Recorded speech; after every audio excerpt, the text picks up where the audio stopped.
Mais tout le monde maman ba pasteur. Est-ce que foi ya bandimi si qu'on a mincho eke wapi pas expliquer biso na éclaircir biso non. Ya. Liboso mon Christ union faut comprendre que la foi est individuelle. Vie chrétienne et sa vie il y a multitude. Vie chrétienne et sa vie individuelle. Église na libungi to bo biso na vérité. Ah, yeah, merci beaucoup frère Pachel qui question na yo. Donc je crois au parler si l'isma kamboya prophète Joël Tatou. Bongo. Et donc Tolanda Kiango,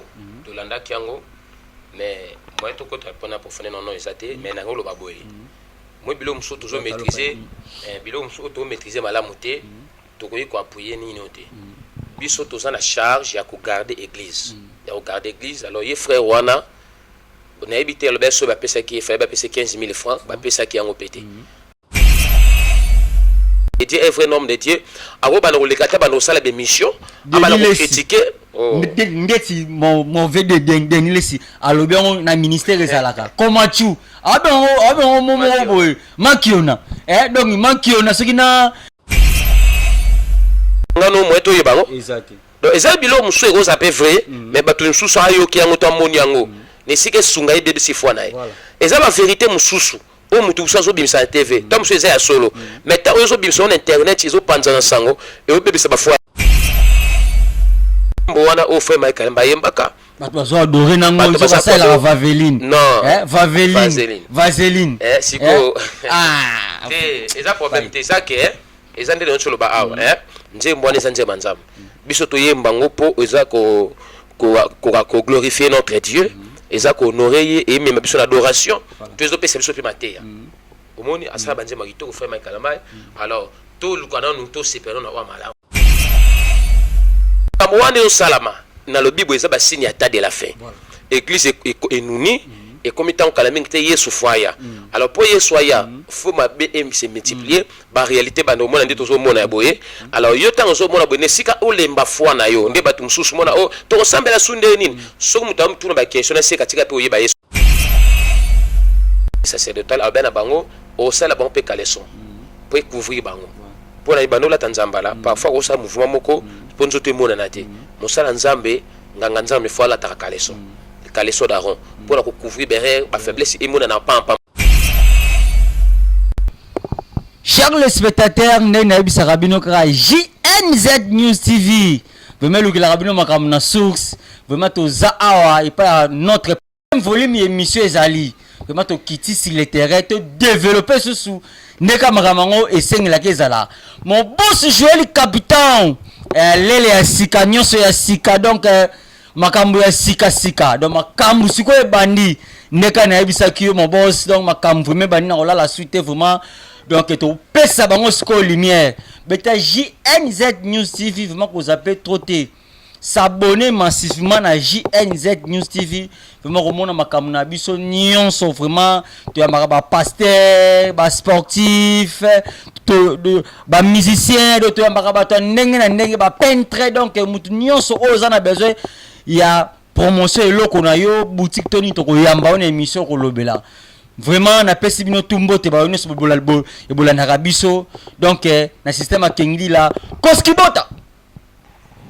Merci beaucoup Neng Sarabino ka JNZ News TV vraiment le Rabino makamna source nous avons on a yemoko pasteur lelo a se présenter premier volume to zakinaye lelo za deuxième volume boîte de paille oui boîte de pas ndengeni ngolo nzambe ki mesa boni pebino ngolo vraiment lelo pena toye awa toye to sola na susu na si tokoba na boité moi prière ça la bien ya tout sambeli nzamba grâce to péché merci le véritable Dieu au salut so grâce to mona mokola lelo les dieux vivants to fongo le programme moyo elongo na yo ngolo pe maneza na biso molimo santo kamba biso de début à la fin afin que tous soit peuple de Dieu na téléménion c'est compréhension na kombo Yesu te to sambeli bongo amen amen wana toto kaliboneli notre pasteur Batebele balinga bayi ba kombo novement complet batu ba Hollanda yo ya merci beaucoup kombo nanga pasteur Egen Dongidi yango wana nde kombo nanga vraiment notre pasteur gagne ndongi di pasteur gagne toé awa toé tout développer sujet moko très important foi bato ebele bayebaka te foi eza nini lem soko expliquer biso na bayo onos baolanda biso foi eza na nini. Yeah, merci beaucoup. Bible na biso na livre ya Hébreux chapitre 11. Bible la foi est une ferme assurance des choses qu'on espère, une démonstration celle qu'on ne voit pas. Kundima eza na lingala babi pour na ko simplifier za kozwa biloko tozo likia. Koza na assurance na yango biloko to mona te mais tozo ko espérer. Yango babengi définition simple ya foi. Eza pena bongo. Donc c'est ça la définition de la foi. Et la foi est une ferme assurance des choses qu'on espère, une démonstration de celles qu'on ne voit pas. C'est-à-dire oyoza o tozo likia biloko tozo zwa yango bazo benga kondima. Donc c'est ça la foi. Merci beaucoup, c'est ça la foi. Pai bato ebele bana na nzambe ebele ba misusu baoza su na foi te. Elo nini ezo sala bongo bana nzambe baza su na foi te. Ezaka pasi to kozanga toni. Yeah, merci beaucoup frère Pacheli. Togolo bela sur la foi. Eza ba signata de la fin elo wale busu toyeba. Bible bela biso na tango na suka bato ebele ba ko abandonner foi, les vraies foi, c'est-à-dire o tozo croire et pas na nzambe. Foi ya croyance en Dieu. Bato ebele ba ko abandonner ngo po ba kene ko s'attacher na ba faux doctrine, c'est-à-dire na ba doctrine na ba démon, ya bandoki bato ebele ba bunga banzela eza ba signata de la fin. Donc tant on parler que bato na temps o bato ebele ba perdre foi, eza normal, eza seulement ko assurer biso ko lakisa biso ke liloba nzambe ko sarate. Alors yango pe sa biso posa to linga Bible pe to ndima que vraiment Bible eza livre d'actualité pesa mukanda ya nzambe. Donc harmonion ce comment manakat eza ko s'accomplir. Donc à cause effet automona eza moko ba signe ya ta de la fin. C'est-à-dire mi balé to parler yeso pesi parabole. Voilà. Abiboye. Abibo konzali kolo eza lokola graine ya seneve o babwaki baloni mutaloni ya bilanga na ye e boti ezaki mbuma ya mukie e komi mulai e komi nzete e bimisi bambuma et bandeke bakomi koya kolia pe likolo yango eza image ya église a parler si ndenge église botameli ndenge ba foi ya bato kozala c'est-à-dire e bandeki semence ya mukie e bandi ko panzana ndi to moni église komi ebele lelo nzeta munene on nzete se kolikoli bimisi ba fruit bat baliang comme appelle nzeta mo na tamo ko nzete e nunaka ne alors son nzete nuni c'est-à-dire e bandi au perdre ba qualité de lingo ba simplement eza image ya église. On attend autozali ndeko zo na biso sozo mona ba réalité ba circonstance makambe belezo acontecer to eza ko arriver koka moite eza ba signata de la fin église et vieillir et coli fomba mabe ba faiblesse et ba mona na pour yeso ya kozwa église na ye. Merci beaucoup. Pour yeso ya aux églises na ye pai donc au toucher pena point moko pai to biso en tant que bino baba pasteur biso to abandimi to ndimela rabino mingi mais ezaki na pasteur mona Congo na obosa na komone je crois que pasteur Joël ataka monzela pasteur wana bato bandimelaki na église nezaka plein mais akoma osala oto benga komachu o bakachek basalaka donc oye na moi bord no moko boye ya yebiso ke maman abeso litasoliki ozana singa moko boye wana eza nyoka aena ndika boye bayoka ni bien na jeune wana jeune nango pasteur on fallait assisa mbonga jeune nango aleki na TV a lobby a expliquer biso pai est-ce que ce ko place wana bozo mema église na libungi to bo mema biso na vérité. Ah, yeah, merci beaucoup frère Pacheli na qui question na yo. Donc je crois au parler si l'isma kambo ya prophète Joël Tatou. Bongo. Et donc tolanda kiango mais moi to ko tapona pour faire non exaté mais na ngolo baboye. Moi bilo mso toujours maîtriser malamu te to ko appuyer ni noté. Biso to za na charge ya ko garder église. Ya ko garder église alors ye frère wana on a habité le beso ba pesa ki fa ba pesa 15 000 francs ba pesa ki yango pété. Alors ndé na yebeli na yebi ke 15 000 francs zelo côté pas masala nzambe. Alors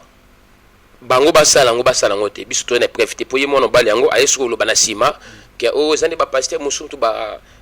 linga ki ba utiliser nga pona bebisa répétition prophète Joël Tatou na sima ayeso su ko mao eza bonga donc comme le rôle a embrayé batumutu pour nem ta bisa ki a changer makambo ka ye moko na sima pena auto le pas confrère na ngai nani Ken Mpianda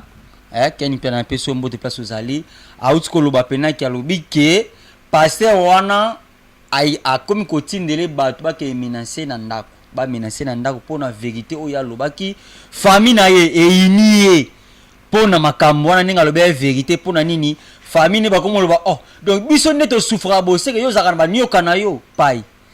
église yo kendo api est-ce que foi o biso to yebaki ke tant to mona nzambe to mona mama ba pasteur est-ce que foi ya bandimi siko na mincho ekendo api pas expliquer biso na éclaircir biso non ya liboso mon Christ nyonso faut comprendre que la foi est individuelle. Vie chrétienne et sa vie il y a multitude. Vie chrétienne et sa vie individuelle. Alors yo ozolanda biso kokota ba distraction na te wenza ba Satan na posa a détruire l'église nzambe. Makambo wana ezala prophète Joël tatu mutana raison. Ezala frère wana taso na raison mais aza déjà aventurier. Pour comment ça fait-il si réellement oza mutu raisonnara OK ondima makamba bongo so eza solo. Ozomona. Alors na minute oyo lokwa ngana linga pena ko affirmer makambo na za preuve. Dans la minute oyo mutu na biso comme lola toza na vérité to monde pe vérité ndingizali. No mena nyonso wana elo to lobaka ezali yo ozolanda biso foi na yo eza pa prophétité eza pa mutu wana te kutu mutu wana ndi mupaga na bipenza mbete ozomona alors eza pa mutu morote alors un homme de Dieu akoyi kolekate abana ko appuyer berrer wana soki likambe salama ki eza la lokuté za soso eleki parce que tu dis qu'il y a tant de la faible et la réalité belé goya. Alors un vrai serviteur de Dieu, un vrai homme de Dieu, abo bana ko lekata bana osala be mission, abana ko critiquer. Ndeti mon vede denilesi alobi na ministère ezalaka. Comment tu? Abo momo boy. Makiona. Donc makiona soki na nani momo donc na obosa nango pai. Bo expliquer biso non, bo expliquer biso église ezokende wapi? Bino baba serviteur de Dieu église ezokende wapi pa expliquer biso église ezokende wapi ouais merci frère Pachende dans toloba awa et loka mutuya pa na biso eza to garder foi c'est-à-dire makamunyo soana un chrétien ko appuyer ba makambo na te akoki kotia makanisini wana te toza mambebela osala toza na posa ba ambaza la sauver ozomona yande ti wetolo ka eza na batu fallait ba bénéficier na makamu susu alors esenga to be makambo ya mutuya pona nini makambo wana soto lando landango toyeba tena nazana solo na nazana na lukuta et ami balé biso objectif c'est ça to te ba tout sango malamu ba bongo la mitema to le parler sur Jésus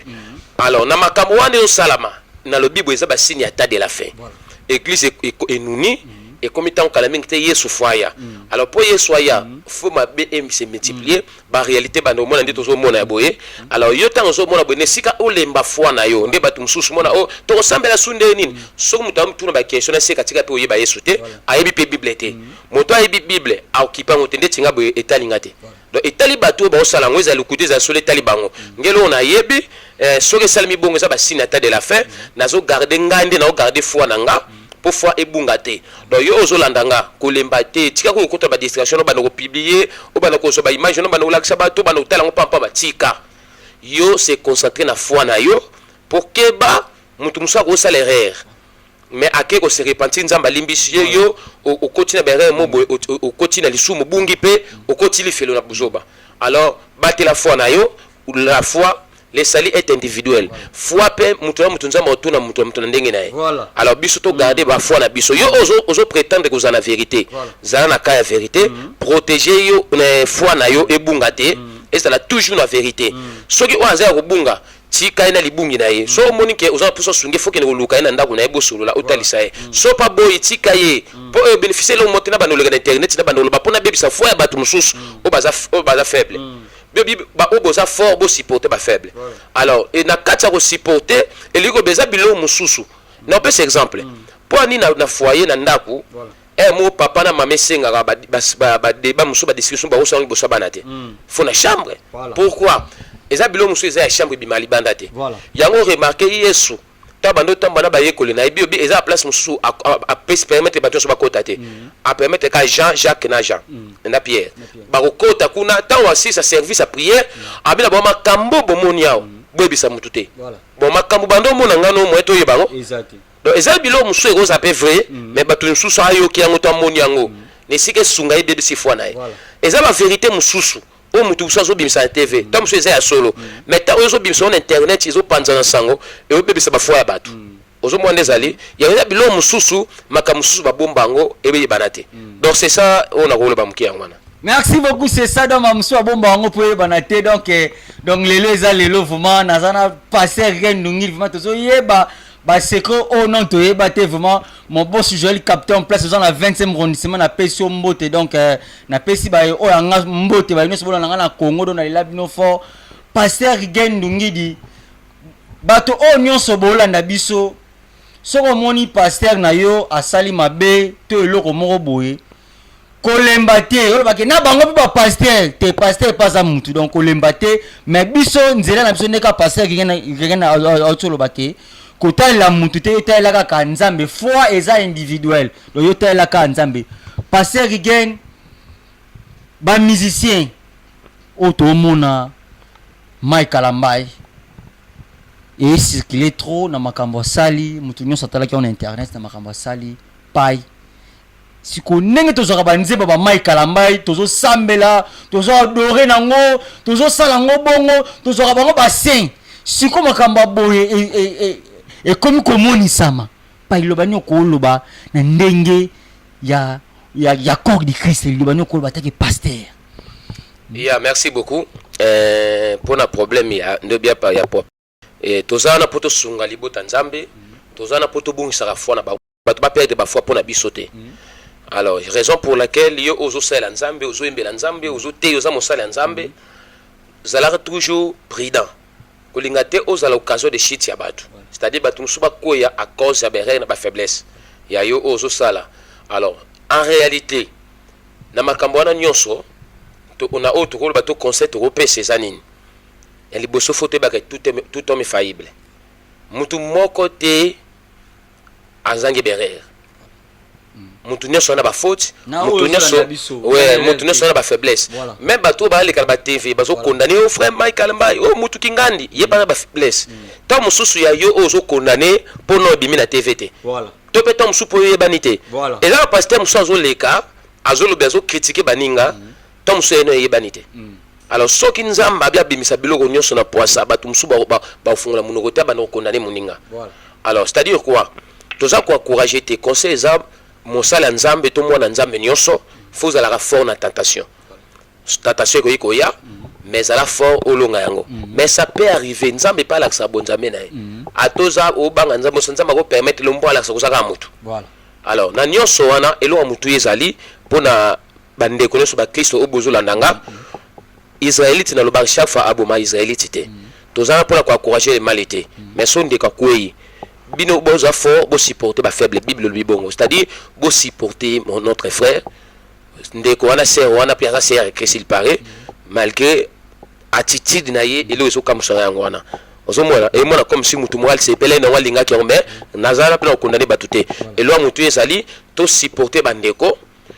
to limbisa bango pesa mutu musu ezo condamner na to ba ata musu abongisi dana nzambe salimbisa ezo kontika ko condamner alors to limbisa to comprendre les abattants to soutenir ba avancer ba kende nesika to bando combattre ba foi na bango batika nzela nzambe pona nzela bonza ba tebele bazala sauver et banzembo wana o frère Mike Kalambai yembaka bato bazo adorer nango zo basala la vaseline non vaseline siko eza problème te ça que eza ndelo ntolo ba awa nzembo wana eza nzembo nzambe biso to yemba ngopo eza ko glorifier notre Dieu eza ko honorer et même biso l'adoration to ezo pesa biso pe mateya omoni asala banzema kitoko frère Mike Kalambai alors to lukana nous to sepero na wa malamu muta bando sala bandakala to luka banzema kitoko sala to kota ba concert to zala édifier na banzema so ka ko egamba na moko bando et le réseau ma surtout peuple congolais ngona biso ba africain plutôt biso africain to so mutu to ko betre mutu mboko pendant 100 jours mukolo moka ko to bosani bola munyonso mba moto bandi ko crucifier Yesu pas allé bongo osomona ba betele maboko balia bambisi ba mapa mais jour bakanga ki Yesu komi crucifier le donc eza ba réalité mukili mais biso to crucifier ba wa biso te eza na bato mosusu oyo bino bokanisa baza crédible basala makambo kokamwa na désordre ndenge osakana te voilà mais ebimaka te jio nazoyoka ndeko moko azoloba na nga oyo atangi nkombo ya religion moko oyo bango kuna toyoka makambo wana te religion ngai naza bepreuve bareligion mosusu ndeti ndeko mosusu paster moko ya religion moko boye bango batangaki wana bapiblie mpe na bareseau sociaux mais bato babeta nango sete te bazwa ye bana kobimisa boye elekaka abongo il a percé eza normal église de réveil yango nde eza lumière ya monde vérité eza na Afrique na moment oyo tozali yango dia bakombattre église Afrique vérité eza l'église de réveil yango dia bazocombattre yango yesu ntango abotami biobi na biso azalaki koparcourir risque oyo Hérode azali na mposa boma ye il a fallu ange paraître aloba na Joseph bozwa mwana bokima na Égypte yesu akendaki kobatama na Afrique Égypte eza Afrique pour un moment mpo azalaki menacé. Alors Nathan autozali diable pour combattre évangile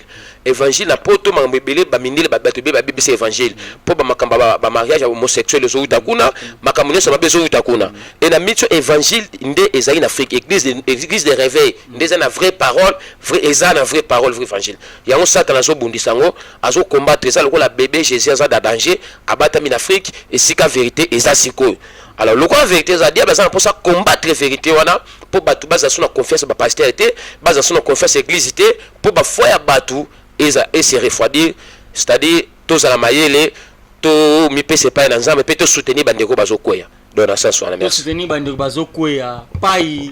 est-ce que ba image auto mona soki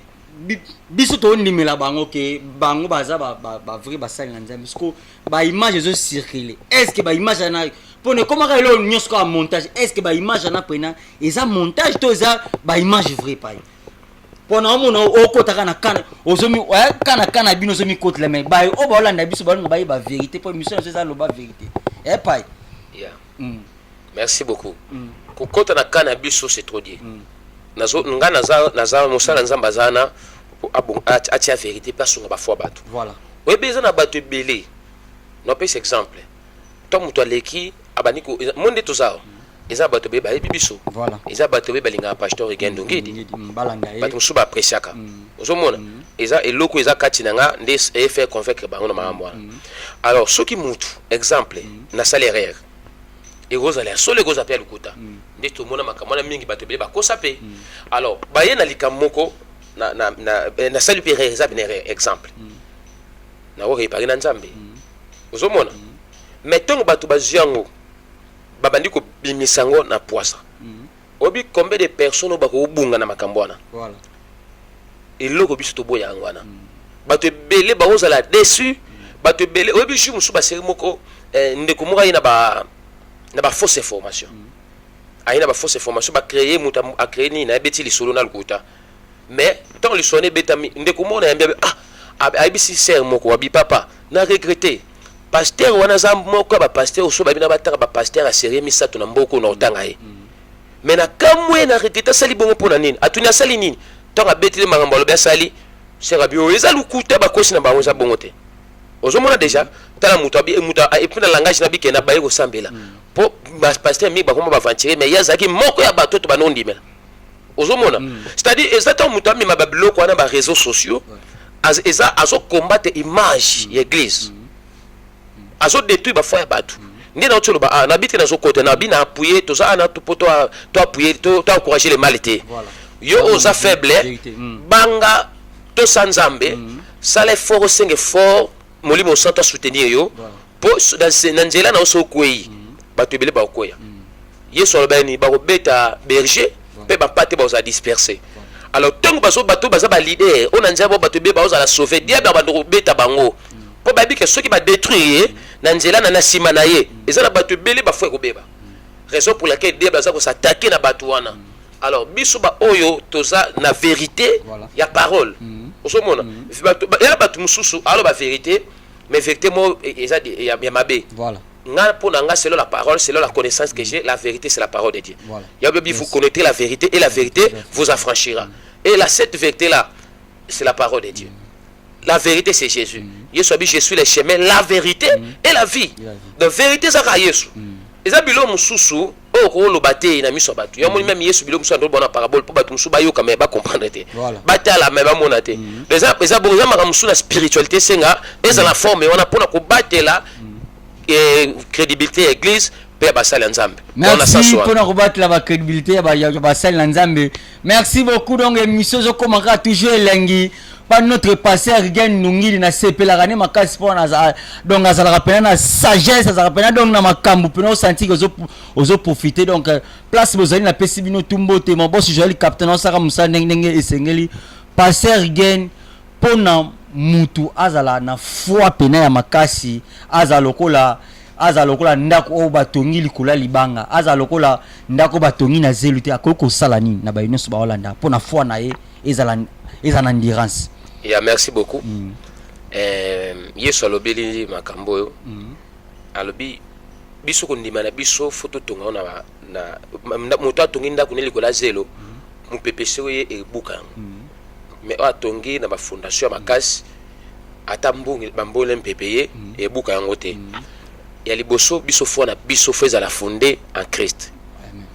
Toza biso toza ba moni toza ba biso ba comprendre te. Différence ya makasi entre la religion et le christianisme.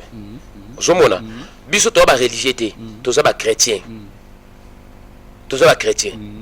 Alors christianisme christianisme chrétien veut dire Christ azo vivre katina yo. Zomona alors nous avons la vie de Christ en nous, toza na vie à Christ katina biso. So lingo bani foi na biso faut ezala fonder likolo ya Christ. Likolo ya Yesu na la fondation. So ki foi na eza fonder na église. So il faut nous fonder na ba pasteur so faut nous fonder na ba internet faut ko beba donc faut na biso faut la fonder likolo na Yesu likolo ya liloba na nzambe et tant to ça fonder na Yesu et ça biso tous à la fort ya mi balé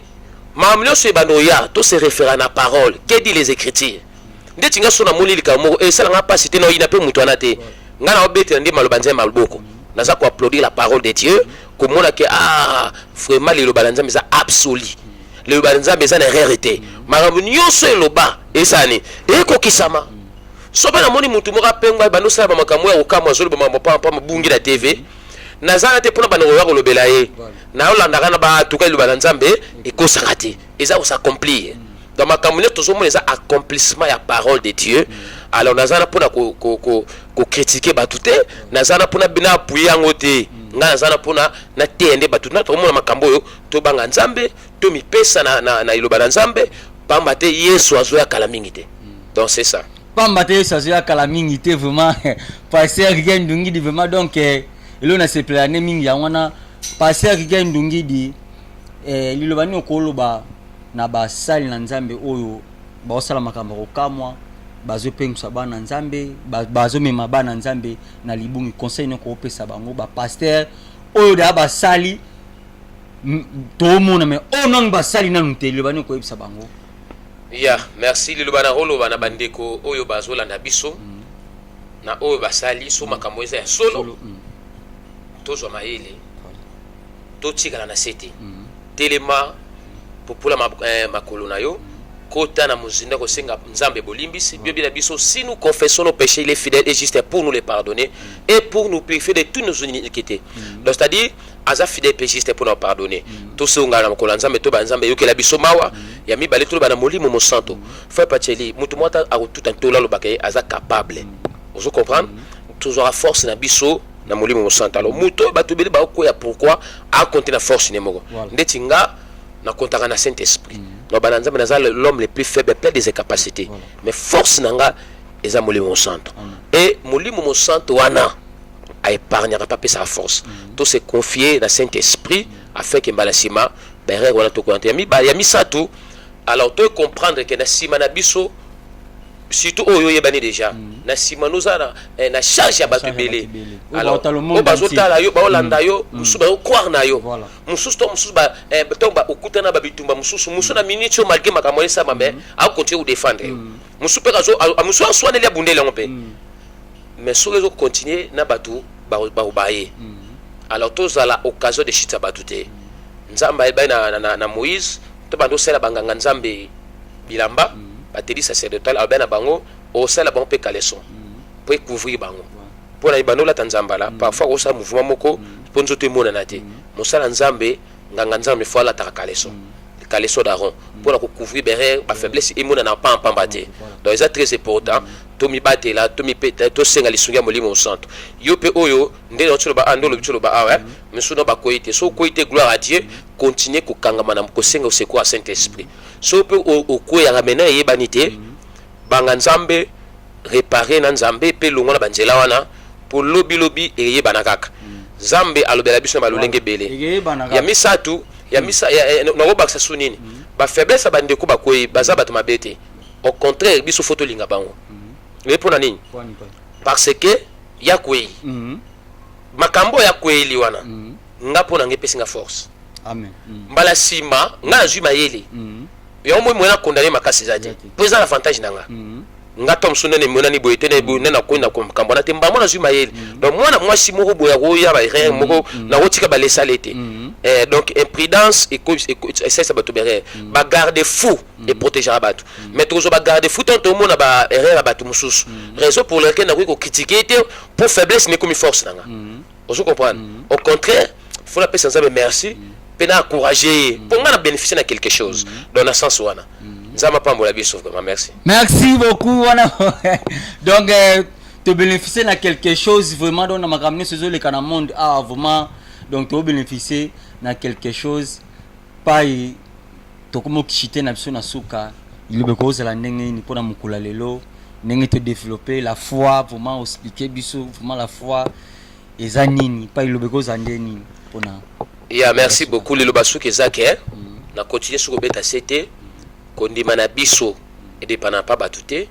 ni na église to battre la foi na biso na ba mepepe ba mbonge osata na souffler la tas de la fin pour na ko bebisa to ko bungisa batu koko tali felote pour na mutu autant mususu yelo bia obongisa mangambo simbi nango ya koti yo tikali to ya kufi na avant kufi na avant ozo mona yo tikali o ba complication yelio battre la foi kolanda loyengete ko appuyer pe mabete kokenda pe église te pona o pasteur asala bebika monte pasteur asala rabouille donc donc c'est ça oui c'est ça donc battre la foi linga nzambe koleka biloko nyonso respecter basai na nzambe ya malamu obeti baboko ya bere okangi monoko vandi kimia otiki maître na ye ye moko a sa charger na ye PHG peut pas mbater oya osumuka pamba na ba place musu onzama tom so permettre ngo pour a éduquer bato mususu ayebi le pourquoi nzamba za souverain donc ya bilo musu nzamba salaka tom musu yo bino bo jije on peut mabe mais nzamba yebi le pourquoi permettre ngo donc c'est ça ezana ba forme belé nzamba asela makambo mais mawande na mutu ko maskasa biso to garder foi na biso to linga nzambe to telema lisusu na mabondeli nesika to décourager to telema to sambela pour l'église to lemba église était mais to sambela église on en parle c'est l'église universelle corps du Christ donc où ils ont sens l'église nyonso pasteur moi salaire mutu moi salaire yoko lemba au contraire sambelo comprend que Dieu bazana pour ça bonisa vérité donc biso tout ça la que vérité et matali susu et que ni musika nzamba opambola biso merci na bandeko nyonso merci na bandeko nyonso vraiment vérité comme musika vraiment o eza émission na biso loba vérité donc na pesi bino nyonso na bolanda chaîne na biso beta JNZ News TV vraiment olanda makambo na biso nyonso o eza deuxième volume troisième volume il y a quatrième volume il y a kana na pasteur gen ako expliquer biso sur ba sujet musu to koya nango vraiment na pesi mo boss Joël capitaine en place oza mbote na kati ya Paris wana na qu'est-ce qu'on a na Paris na pesi Ange Lukoki na kati États-Unis na pesi mbote Carlos Malungu na kati ya Belgique na pesi mbote Emmanuel Paulo le financier na pesi mbote David Bislov na Paris na pesi mbote Nilton na Lyon na pesi mbote Oncle Eros na London City na pesi mbote DJ Peps Mayas na pesi mbote na Paris na pesi mbote Alekaza na pesi mbote na Bundes na pesi mbote Job Homme Fort na Paris na pesi mbote na pesi Leandine Malungu na pesi mbote na pesi Beloti Mavenganga Emave Mavenganga Lade Mavenganga donc Tim Mavenganga tous Mavenganga ngamo Pacheli Mach Mavenganga na za na pesi bino mbote pai moi bateau balandako partout bateau o basutenaka yo moi nde balobaka ka moi libanga sala rapie bien. Merci beaucoup. Na liboso nzamba zo lokumu na nyonso. Na pesi bana nyonso ya Palavra Davida. Vision mondiale toza pasteur église Vision mondiale parole de vie. Bana nyonso ya Palavra Davida o bazana monde entier. Na pesi bino mbote na kombo na Yesu. Na ba obabima libanda na pesi bino mbote na kombo na Yesu. Na pesi mbote epa ya Mama Igeti Sabi. Mama Igeti Sabi. Ya na pesi mbote pa Mama Igeti Sabi. Na pesi mbote epa ya mon grand frère propre la porte Ogindungidi. Nzambe na yaz apambola ye. Na pesi mbote na banda falibota mobimba famille Ndungidi nyonso. Pe na pesi mbote na bande ko basala nzambe nyonso ya mbanza Congo. Pe Angola pe ya monde entier. Mutu nyonso yebinga vraiment nzambe apambola bino. Merci beaucoup. Pas moi numéro de téléphone na bino so ba Orlando bana besoin ba prière, ba soutenir ba ba prière partout bazana Paris, partout bazali. Moi numéro de téléphone. Ya numéro na biso numéro na ngai ezali 00 244 sous Libanda Angola 926